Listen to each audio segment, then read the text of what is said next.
Dear students, last time जो हमने किया था एप्लीकेशन की थी हमने रूल्स ऑफ मल्टीप्लिकेशन की, कुछ न्यूमेरिकल एग्जांपल्स उसकी की थी।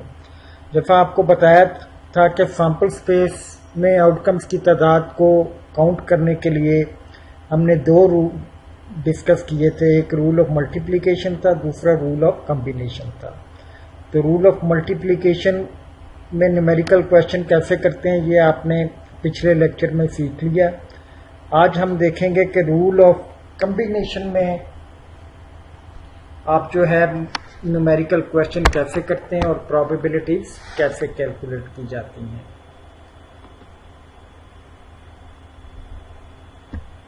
तो इसमें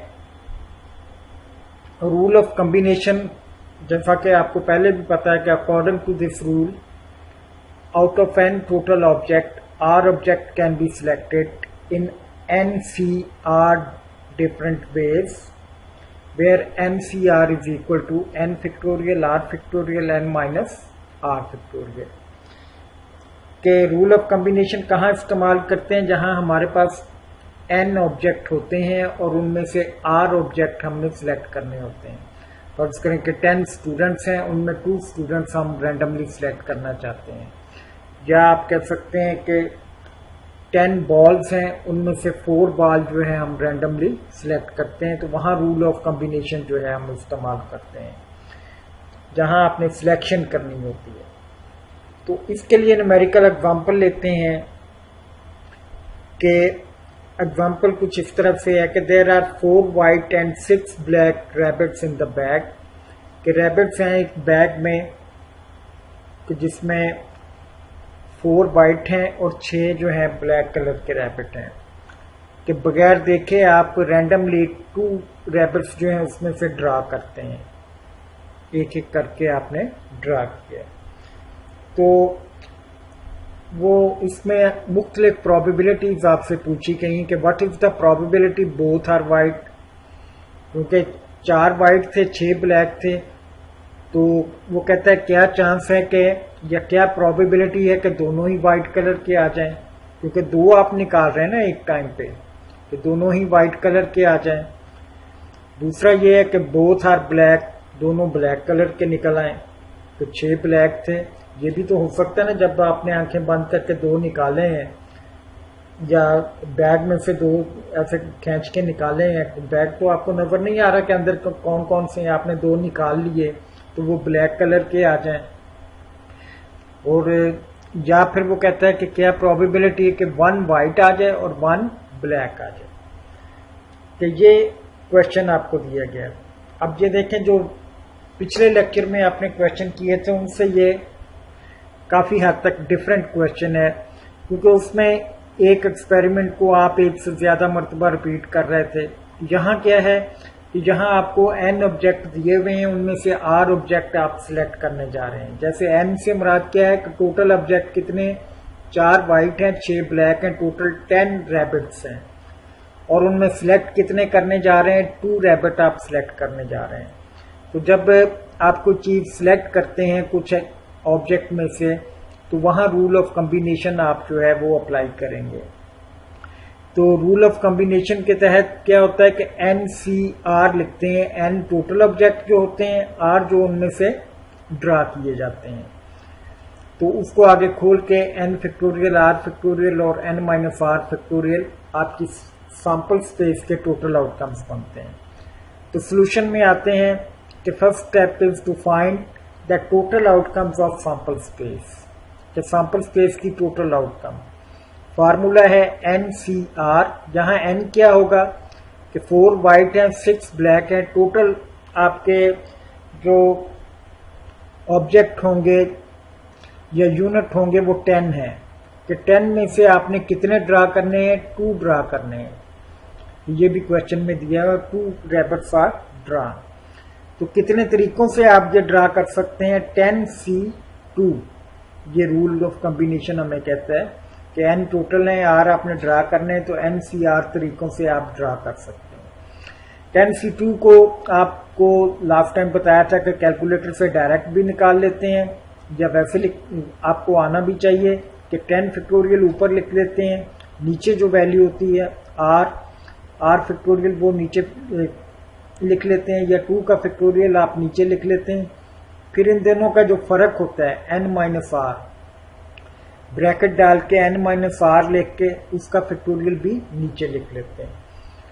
10 फैक्टोरियल से मुराद है 10 into 9 into 8 into 7 and so on, लेकिन हमने 8 फैक्टोरियल तक इसको खोल लिया क्योंकि एक फैक्टोरियल एक नीचे भी बनेगा तो वो आपस में हम काट देंगे, तो बजाय इसके कि 1 तक हम इसे लिखें।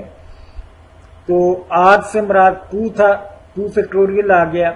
n माइनस आर से मुराद 10 माइनस 2, 10 माइनस 2 कितना होता है 8, तो 8 का फैक्टोरियल आ गया। 2 फैक्टोरियल भी हमने खोल लिया 2 इंटू 1। ये पॉइंट जो लगे हुए हैं ये पॉइंट्स नहीं है, ये मल्टीप्लीकेशन का निशान है। 2 इंटू 1 इंटू 8 फैक्टोरियल, 8 फैक्टोरियल से कट जाएगा और ये 2 के साथ आप 10 काट देंगे, 5 आ जाएगा, 5 9 आर 45।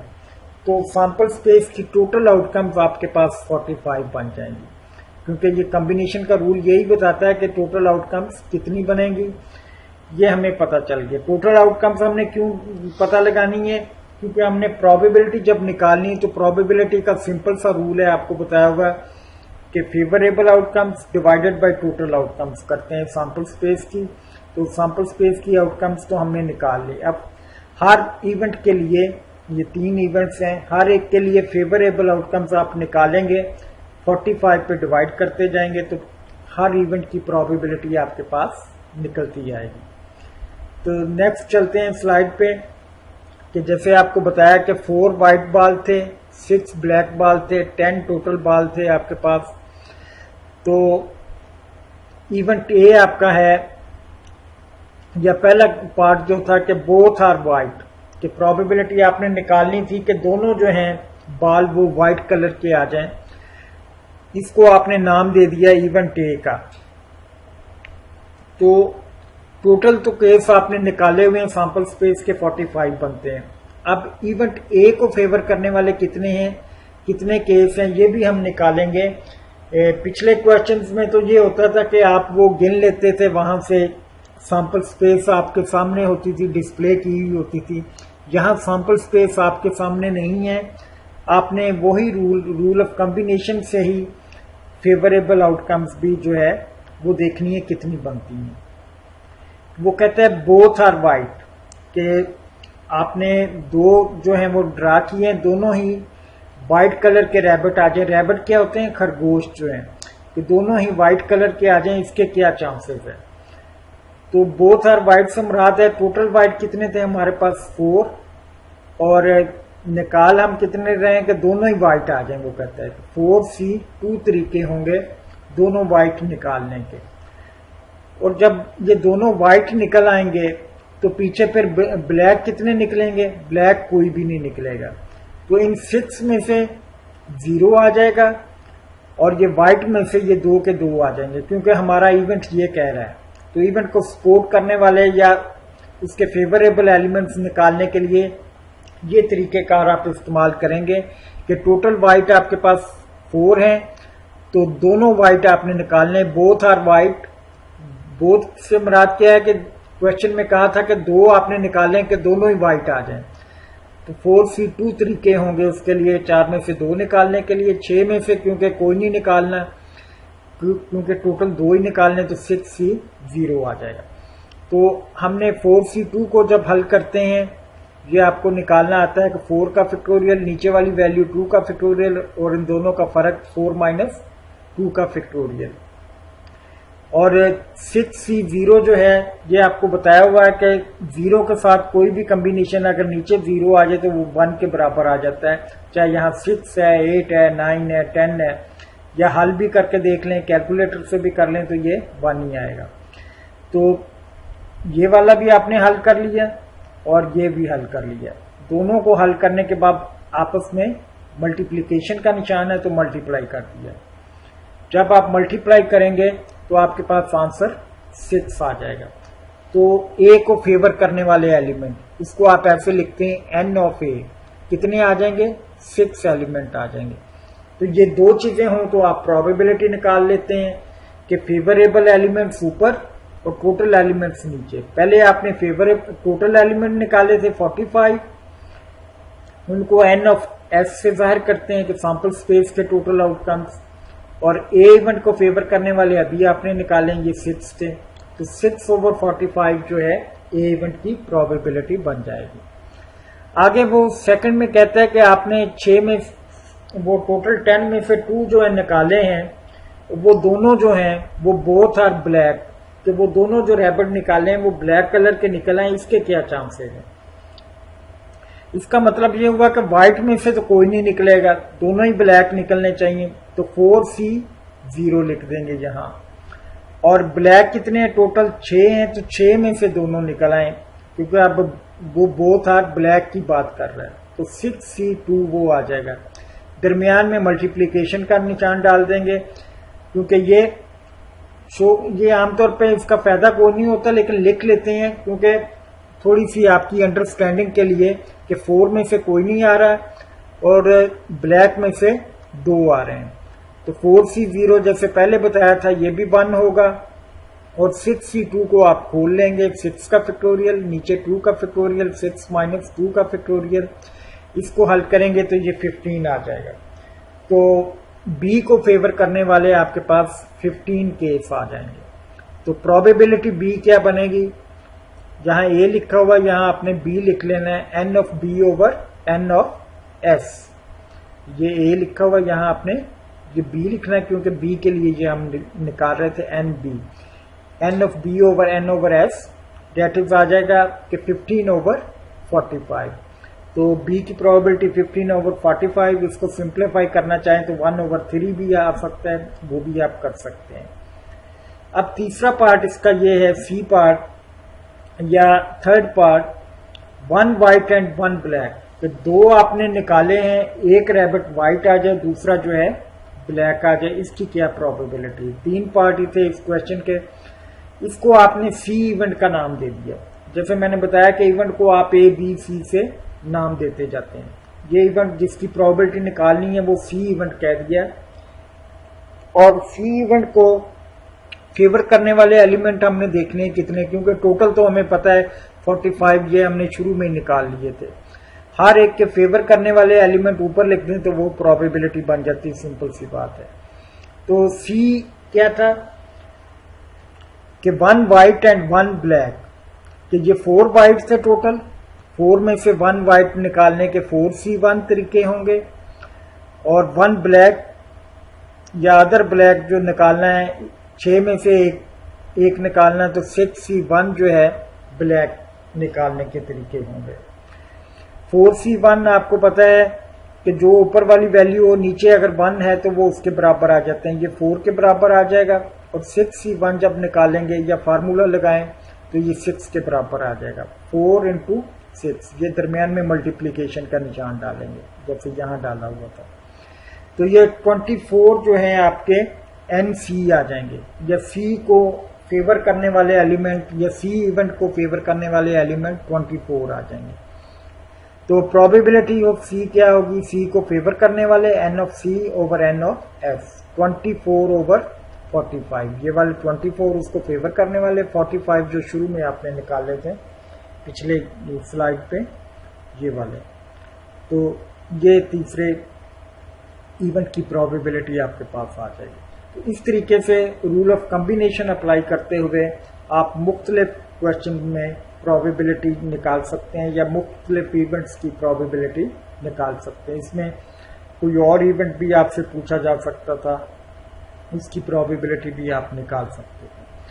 नेक्स्ट आते हैं सेकंड एग्जांपल पे। सेकंड एग्जांपल क्या है कि ये भी उसी तरह की एग्जांपल है, थोड़ा सा उसमें चेंज है कि एक बास्केट में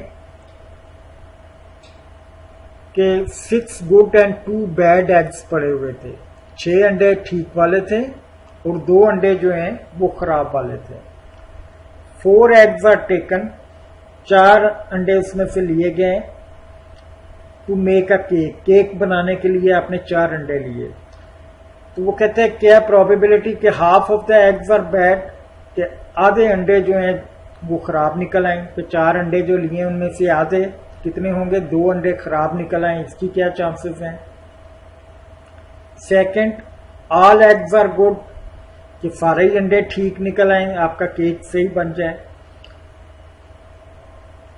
और थर्ड है एटलीस्ट 1 एग इज बैड, कि जितने अंडे आपने निकालने हैं, 4 अंडे आप निकाल रहे हैं या 4 एग्स आर ड्रॉन, कि कम से कम उसमें से 1 अंडा खराब निकल आए, कम से कम उसमें से 1 अंडा खराब आ जाए। एटलीस्ट जहां आ जाए उसका मतलब मैंने आपको बताया हुआ कि एटलीस्ट का मतलब ये है, एटलीस्ट 1 अगर लिखा हुआ है तो 1 or more than 1, 1 or more than 1, कि अगर आप 4 अंडे निकाल रहे हैं तो 1 अंडा खराब निकल आए या 2 अंडे खराब निकल आए, 3 अंडे तो खराब निकलेंगे नहीं क्योंकि टोटल आपके पास 2 बैड एग्स हैं। 1 अंडा खराब निकल आए या दोनों ही अंडे खराब निकल आए, 2 अंडे जो हैं वो खराब निकल आए, तो इसका मतलब आपका केक जो है वो खराब हो जाएगा। तो ये 3 प्रोबेबिलिटीज आपने निकालनी है। क्वेश्चन में फिर वही है कि कुछ ऑब्जेक्ट आपको दिए हुए हैं, उनमें से कुछ आप ड्रा कर रहे हैं। ऑब्जेक्ट यहाँ के हैं, पीछे तो रैबिट थे, यहाँ ऑब्जेक्ट आपके एग्स हैं, कि 8 एग्स आपको दिए हुए हैं, उनमें से 4 एग्स आपने ड्रा करने हैं।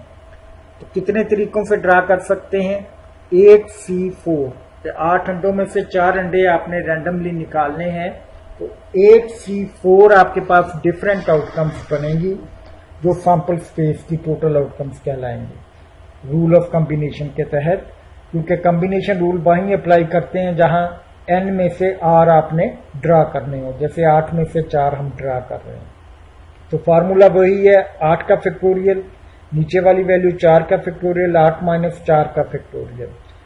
8 के फैक्टोरियल को खोलते जाएं, क्योंकि नीचे 4 फैक्टोरियल एक आ रहा है, 4 फैक्टोरियल तक आप खोल लें कि वो आपस में हम काट देंगे। एक 4 फैक्टोरियल को खोल लें, एक 4 फैक्टोरियल को काट दें, क्योंकि ये भी 4 फैक्टोरियल बनता है, 8 माइनस 4 ये भी 4 फैक्टोरियल बन जाता है।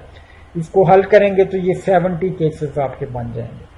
तो सैंपल स्पेस की टोटल आउटकम जो है आपके पास 70 आ जाएंगे। अब आप हर इवेंट के जो आउटकम्स हैं उनकी तादाद निकाल लें। जैसे मैंने कहा था कि जहां सैंपल स्पेस आपके सामने नहीं होती कि आप इवेंट को फेवर करने वाले एलिमेंट निकाल लें, जैसे हेड हेड टेल टेल वगैरह निकालते थे, जहां उनकी तादाद का ही हम अंदाजा लगा सकते हैं।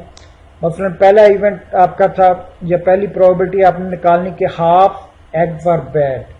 ए इवेंट बना लिया कि हाफ एग्स आर बैड, कि टोटल आप 4 निकाल रहे थे, उनका हाफ होगा 2, कि 2 जो है बैड में से आ जाएं और बाकी के 2 जो हैं वो गुड में से आ जाएं। बैड टोटल कितने थे, 2 थे, ये ऊपर लिख दिया। और वो कहते हैं कि हाफ और बैड से मुराद के दोनों ही बैड निकल आए, तो 2 में से 2 ही निकल आएंगे, फिर इसका मतलब ये हुआ कि हाफ बैड से मुराद है। हाफ बैड कैसे कि ये जो निकाल रहे हैं इनका हाफ आपने लेना है, 4 एग आपके टोटल थे, इनका हाफ 2 आ जाएगा। तो 6 गुड थे आपके पास, इनमें से 2 गुड निकल आएंगे। जाहिर है कि आधे खराब निकल आए, आधे सही निकल आए, 2 सही निकल आए, 2 खराब निकल आए। सही वाले 6 थे, 6 में से 2, खराब वाले 2 थे तो 2 में से 2, ये आपके कॉम्बिनेशन बन जाएंगे।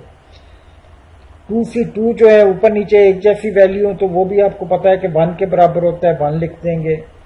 और 6C2 जब आप करेंगे, 6 का फैक्टोरियल, 2 का फैक्टोरियल और 6 माइनस 2 का फैक्टोरियल, इसको हल करें तो ये भी आपने निकाला हुआ है, या कैलकुलेटर से निकाल लेंगे तो ये 15 बन जाएगा।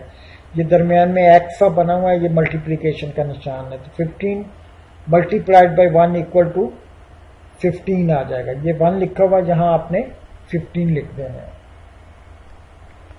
तो प्रोबेबिलिटी ऑफ ए इवेंट क्या आ जाएगी, ए को फेवर करने वाले डिवाइडेड बाय टोटल, 15/70, क्योंकि 15 टोटल केस हैं आपके फेवर करने वाले, और 70 अभी आपने टोटल केस निकाले, तो 15/70 आप ए इवेंट की प्रोबेबिलिटी निकल आएगी। बी इवेंट में वो कहते हैं, या सेकंड पार्ट में कहते हैं कि all eggs are good, all eggs are good, इसको बी इवेंट का नाम दे दिया। अब हमने देखना है बी को फेवर करने वाले कौन से एलिमेंट हैं। एन ऑफ बी से जाहिर किया जाता है कि जो बी को फेवर करने वाले होंगे। इसका मतलब कि बैड में से कोई नहीं आया, तो 2 बैड थे आपके टोटल में से बैड में से 0 और 6 गुड थे। 6 में से ये चारों अंडे आ गए, क्योंकि एक वक्त में 4 अंडे आप निकाल रहे थे। केक बनाने के लिए 4 अंडों की जरूरत होती है आमतौर पर। तो 6C4 जो है चारों ही गुड क्वालिटी के आ जाएं, ये आपने प्रोबेबिलिटी निकालनी। जैसे आपको बताया कि 0 के साथ अगर कॉम्बिनेशन बनाएं तो वो 1 बनता होता है, या इसको हल करें तो ये 1 आ जाएगा। 6C4 निकालेंगे तो ये आपके पास जो है, ये भी आपके पास 15 जो है वो बन जाएगा कि 6 का फैक्टोरियल 6 × 5 × 4, और जहां आपके पास आ जाएगा 4 का फैक्टोरियल 4 से कट जाएगा, 2 ये बाकी बचेगा, 3 आ जाएगा, तो ये 15 केस आपके बन जाएंगे। तो बी की प्रोबेबिलिटी भी 15/70 आ जाएगी। इसका मतलब कि चारों अंडे सही वाले निकल आए, इसके चांसेस कितने हैं? 15/70। तो थर्ड केस पे आते हैं हम, एटलीस्ट 1 एग इज बैड, कि इन तीनों में से या चारों में से कम से कम एक कंडा जो है वो खराब हो जाए। कि एक एटलीस्ट जहां साथ लग जाएगा तो वहां एटलीस्ट से मुराद होता है एक या एक से ज्यादा, कम से कम एक हो, ज्यादा से ज्यादा की कोई शर्त नहीं। कि 1 और एटलीस्ट 1 मीन 1 और मोर। तो यहां टोटल आपके पास 2 अंडे जो हैं वो खराब हैं, तो एक खराब आ जाएगा या फिर 2 खराब आ जाएंगे। तो हम ये दोनों पॉसिबिलिटीज हो सकती हैं, या तो एक खराब आएगा या फिर दोनों खराब आएंगे। 1 बैड और 2 बैड, क्योंकि टोटल आपके पास बैड 2 एग्स थे, एक भी बैड हो सकता है या दोनों के दोनों ही। जब 4 निकाल रहे हैं तो दूसरा भी खराब वाला जो है वो भी निकल सकता है। तो 1 बैड की भी प्रोबेबिलिटी निकाल लेंगे या फेवरेबल केस निकाल लेंगे, 2 बैड के भी फेवरेबल केस निकाल लेंगे। और जहां प्रोबेबिलिटी में आर आ जाता है कि 1 बैड और 2 बैड, OR जहां आ जाता है, वहां केसेस आपस में जमा हो जाते हैं, या फेवरेबल केसेस जो हैं दोनों इवेंट्स के हम ऐड कर देते हैं। कि 1 बैड के लिए होगा कि 2 बैड टोटल थे, उनमें से एक बैड आ गया, क्योंकि 4 अंडे निकालने हैं, तो बाकी 6 जो हैं उनमें से 3 जो हैं वो गुड निकल आएंगे। तो 2 बैड से मुराद है कि जो 2 आपके खराब वाले थे वो दोनों ही निकल आए, और 6 जो गुड वाले थे उनमें से 2 निकल आए, क्योंकि एक वक्त में ये 4 अंडे निकालने हैं। 1 बैड होगा तो 3 गुड निकल आएंगे, 2 बैड होंगे तो बाकी के 2 जो होंगे वो गुड वाले निकल आएंगे। तो गुड निकालने के लिए टोटल गुड में से 2 निकाल लिए, बैड निकालने से के लिए टोटल बैड में से 2 आपने निकाल लिए। 2 जो है आपके बैड थे और उनमें से 2 बैड निकाल लिए। इस हिस्से को हल कर लें पहले। ये 2C1 ये निकल आएगा, 2C1 2 के बराबर होता है। 6C3 जो है ये 20 के बराबर होता है। इसी तरह 2C2 जो है ये भी 1 के बराबर होता है, ऊपर नीचे एक जैसे हो तो 1 के बराबर। 6C2 निकालेंगे तो ये पीछे भी किया 15 के बराबर है। तो दरमियान में आप प्लस का निशान डालेंगे, क्योंकि दोनों में से कोई एक कंडीशन हो सकती है, या 1 बैड आ सकता है या दोनों बैड आएंगे, तो तब हमारी कंडीशन पूरी होती है एटलीस्ट 1 वाली।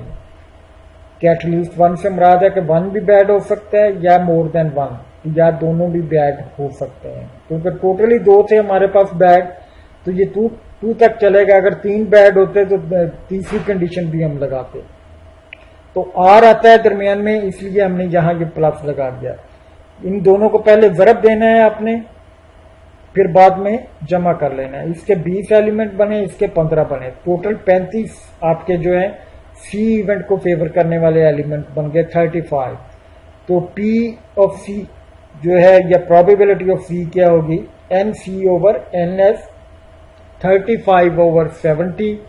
ये C इवेंट की प्रोबेबिलिटी आपके पास निकल आएगी।